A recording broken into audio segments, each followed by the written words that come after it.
अभी 2 दिन पूर्व हिंदू सेवा समिति के प्रदेश अध्यक्ष अविनाश अवस्थी के घर पर कुछ अराजक तत्वों द्वारा पथराव किए जाने से आहत अयोध्या तपस्वी छावनी पीठाधीश्वर जगतगुरु परमहंसाचार्य ने राजधानी लखनऊ का दौरा किया।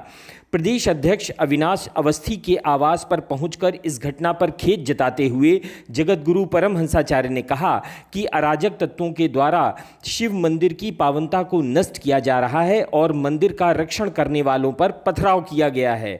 यह प्रशासन की नाकामी को दर्शाता है। यदि दोषियों के ऊपर सख्त कार्रवाई नहीं की गई तो वह स्वयं इस संबंध में मुख्यमंत्री योगी आदित्यनाथ से मुलाकात करेंगे। गौरतलब यह भी है कि छावनी पीठाधीश्वर इन दिनों चर्चा के केंद्र में हैं। उन्होंने कहा है कि आगामी 2 अक्टूबर को यदि भारत को हिंदू राष्ट्र घोषित नहीं किया गया तो वह सरयू नदी में जल समाधि ले लेंगे। प्रशासन इस बात को गंभीरता से लेते हुए मामले पर नजर बनाए हुए है। पेश है हमारे ब्यूरो आर.के. मिश्रा की एक खास रिपोर्ट। परिचय जानना चाहेंगे। अयोध्या तपस्वी छावनी पीठाधीश्वर जगतगुरु परमहंसाचार्य के नाम से मुझे लोग जानते हैं। सर, आज आप लखनऊ आए हुए हैं और एक मामला सामने आया है कि यहाँ पर जो है हिंदू संगठन के एक जुझारू और कर्मठ नेता हैं, उनके ऊपर कोई हमला हुआ है। क्या मामला है पूरा?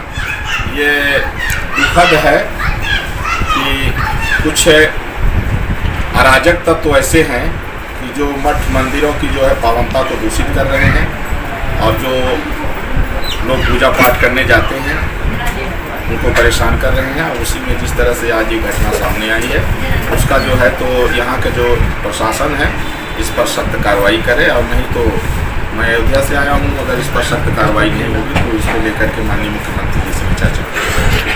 आपके द्वारा एक ऐलान किया गया है कि 2 अक्टूबर को आपके द्वारा सरकार से कुछ मांगे रखी गई हैं, उनके पूरा ना होने पर क्या किया जाएगा आपके द्वारा, क्या मांगे हैं? देखिए, हमने ये घोषणा किया है कि 2 अक्टूबर 2021 तक सेंट्रल गवर्नमेंट भारत को हिंदू राष्ट्र घोषित करे। अगर ऐसा नहीं होता है तो अयोध्या सरयू जी में मैं जल समाधि ले लूँगा। और जिसको लेकर के अभी तक हमारे पास में लगभग 500 से ज़्यादा हिंदूवादी संगठनों का समर्थन आ चुका है और कई लाख हिंदू जो है हमसे अभी मिल चुके हैं। और उसको लेकर के 1 अक्टूबर को सनातन धर्म संसद का आयोजन है। अयोध्या में कई संगठन के लोग वहाँ इकट्ठा हो रहे हैं और हमारा कहना यह है कि जब देश विरोधी नारा लग रहा है, जब जिस तरह से कश्मीर में जो है हिंदुओं के साथ में जो है हिंदुओं की हत्या हुई, गोधरा में हिंदुओं की हत्या हुई, अभी इस साल 2 मई को चुनाव परिणाम घोषित होने के बाद रोहिंग्याओं के द्वारा जिस तरह से वेस्ट बंगाल में लाखों हिंदुओं की हत्या हुई, और जब भी कोई मुसलमानों का त्यौहार होता है तो हजारों जगह से एंटी नेशनल नारा लगते हैं, पाकिस्तान जिंदाबाद के नारा लगाए जाते हैं। और ऐसे सैकड़ों गांव हैं जहां मुसलमान ज़्यादा हो गया है, वहां से हिंदू जो है पलायन कर रहा है। तो चूंकि मुसलमानों का हिस्सा दे दिया गया है पाकिस्तान और बांग्लादेश, और वो मुस्लिम राष्ट्र भी घोषित हो गया है, तो हिंदुस्तान हिंदू राष्ट्र घोषित किया जाए। नहीं तो आने वाले समय में, अभी तो एक मंदिर के लिए हम लोगों ने 500 वर्ष संघर्ष किया है, आने वाले समय में जिस तरह से मुसलमानों का गजवा हिंद चल रहा है, ये हिंदू और हिंदुस्तान के वजूद को समाप्त करना चाहते हैं। इसलिए अभी जब राष्ट्रपति, प्रधानमंत्री, गृह मंत्री, मुख्यमंत्री सब जो है हिंदू होने के बावजूद भी मुसलमान कहते हैं 15 मिनट के लिए पुलिस हटा लो तो ये हम जो है सभी हिंदुओं को मार देंगे। तो कदाचित अगर कहीं जिस तरह से इनकी आबादी बढ़ रही है, आज हिंदू जो है तो 1 बच्चा 2 बच्चा से ज्यादा नहीं पैदा कर रहा है, लेकिन मुसलमान ऐसा कोई नहीं है जो 5-6 बच्चा से कम पैदा करे। इनका देखा जाता है कि 5 बच्चा, 10 बच्चा, 15 बच्चा, 18 बच्चा, 20 बच्चा, 40 बच्चा, एक को तो मैंने देखा 70 बच्चा था। तो इस तरह से जो मुस्लिम आबादी बढ़ रही है आने वाले समय के लिए यह घातक है। और ये कई बार ऐसा मामला आ गया कि मुसलमान कहते हैं कि मुसलमान धर्म में जो है मूर्ति पूजा हराम है, और इनका मानना है कि जो अल्लाह को नहीं मानता वो काफिर है, और काफिरों की हत्या करना तमाम मुल्ला मौलवी सिखाते हैं। जबकि हम सनातनी कहते हैं सर्वे भवन्तु सुखिनः, सब सुखी रहे, सबका सम्मान हो, सब मिल के रहे। लेकिन दूसरे जितने भी हैं वो सिर्फ हिंदुओं की हत्या करने के लिए उनकी पढ़ाई है और मदरसों में यही ट्रेनिंग शिक्षा दी जाती है, और यही हो रहा है। इसलिए सरकार जो है अगर हिंदू राष्ट्र घोषित नहीं करेगी तो कश्मीर की तरह हिंदू मारे जाएंगे, पश्चिम बंगाल की तरह हिंदू मारे जाएंगे, गोधरा की तरह हिंदू जलाए जाएंगे। और मैं चूंकि एक सन्यासी हूँ, एक धर्माचार्य हूँ, तो हम ये नहीं देख सकते हैं। इसलिए अगर सरकार नहीं सुनेगी तो मैं जल समाधि लूंगा।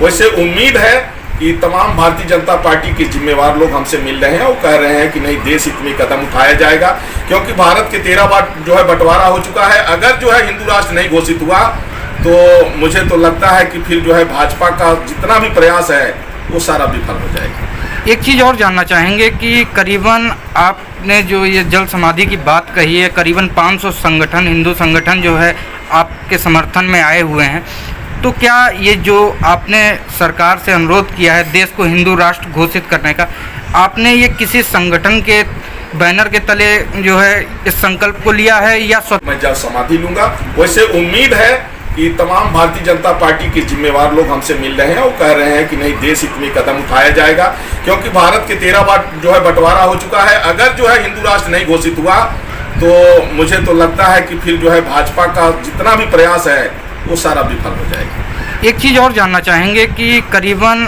आपने जो ये जल समाधि की बात कही है, करीबन 500 संगठन, हिंदू संगठन जो है आपके समर्थन में आए हुए हैं, तो क्या ये जो आपने सरकार से अनुरोध किया है देश को हिंदू राष्ट्र घोषित करने का, आपने ये किसी संगठन के बैनर के तले जो है इस संकल्प को लिया है या स्वतंत्र रूप से?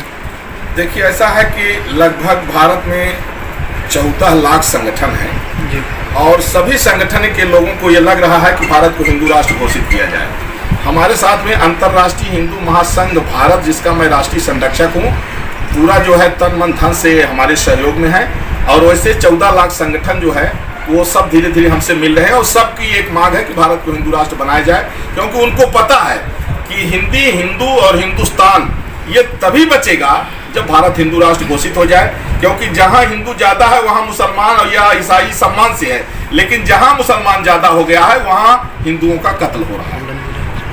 मैं एक सवाल आपसे और पूछना चाहूँगा, जैसा कि पूरे देश में ये कहा जा रहा है कि मौजूदा सरकार जो है ये हिंदुओं की है और अधिकांशतर नेता, मंत्री और प्रधानमंत्री तक की बात कर ली जाए तो हिंदू ही हैं, मगर ऐसी स्थिति में क्या इस सरकार में ब्राह्मणों के साथ जो है अन्याय हुआ है, इस पर आप कुछ कहना चाहेंगे?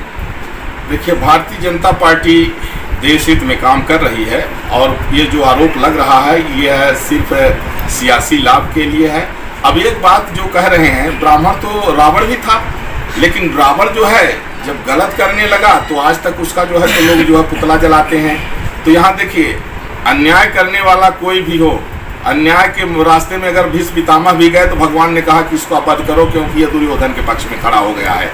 तो जो लोग जो है तो मुस्लिम तुष्टीकरण करने वालों के साथ में खड़े होंगे, उनको मैं नहीं समझता हूँ कि वो हिंदू हैं। और जो लोग मुस्लिम तुष्टीकरण के उसमें है, मुसलमान का मतलब हम समझते हैं एंटी नेशनल व्यक्ति, वो ऐसा व्यक्ति जो हिंदुस्तान की खा करके हिंदुस्तान को गाली देने का एक जो संगठन गिरोह है उसका नाम मुसलमान और ईसाई है। तो इसलिए जो लोग आरोप लगा रहे हैं कि भारतीय जनता पार्टी में ब्राह्मणों का उत्पीड़न हो रहा है, यह सिर्फ सियासी लाभ के लिए लोग जो है एक फूट डाल रहे हैं, ऐसी कोई बात नहीं। आपका जो ये संकल्प है कि देश को हिंदू राष्ट्र घोषित करना है, तो इसमें क्या खाली देश को जो है हिंदू राष्ट्र बनाना ही संकल्प है या अन्य